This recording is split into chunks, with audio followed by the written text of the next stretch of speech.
Praise the Lord. இன்னைக்கு ஏசப்பா உங்களை பார்த்து சொல்கிற வார்த்தை என்னன்னா, உங்கள் பிதா இரக்கமுள்ளவராக இருக்கிறது போல நீங்களும் இரக்கமுள்ளவராக இருங்கள். ஆமீன். ஏசப்பா உங்களை பார்த்து தான் சொல்கிறாரு, நீங்கள் இரக்கமுள்ளவங்களாக இருக்கணும், இரக்க குணமுடையவங்களாக இருக்கணும். ஏன்னா நம்முடைய ஆண்டவர் இரக்கமுள்ளவர். அதனால நாமும் இரக்கமுள்ளவங்களாக இருக்கணும். சில பேருக்கு யார் மேலேயுமே இரக்கம் வராது, சுயநலமாகவே இருப்பாங்க. நான் நல்லா இருக்கணும், என் குடும்பம் நல்லா இருக்கணும், அவ்வளோதான்.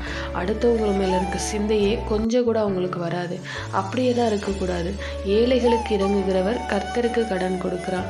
ஒரு ஏழையானவனை பார்க்குறீங்க, வழியில் தர்மம் எடுக்கிறாங்க, உங்ககிட்ட கேட்குறாங்க, அவங்களுக்கு கொடுங்க.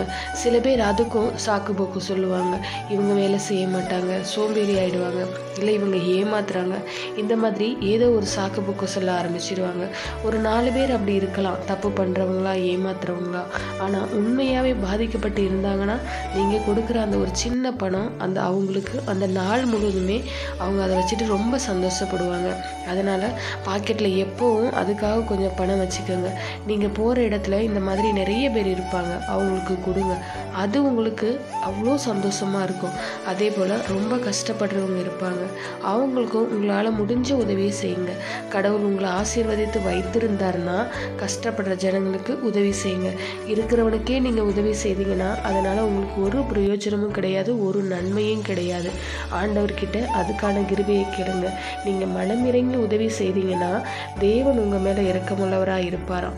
பர்த்திமேயி ஒரு குருடன், தர்மம் எடுக்கிறவன்.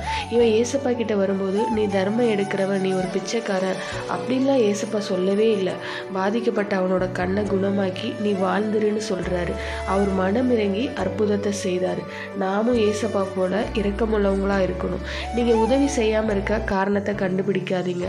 நார்மலாக இரக்க குணத்தோடு ஹெல்ப் பண்ணுங்க. அவங்க உங்களை ஏமாத்தினாலும், சில பேர் அதை தவறாக பயன்படுத்தினாலும் உங்களோட இரக்க குணத்தை தேவன் கவனிக்கிறாரு. தேவன் உங்களை பார்த்து உங்களுக்கு இரக்கம் செய்வார். ஆமென். God bless you.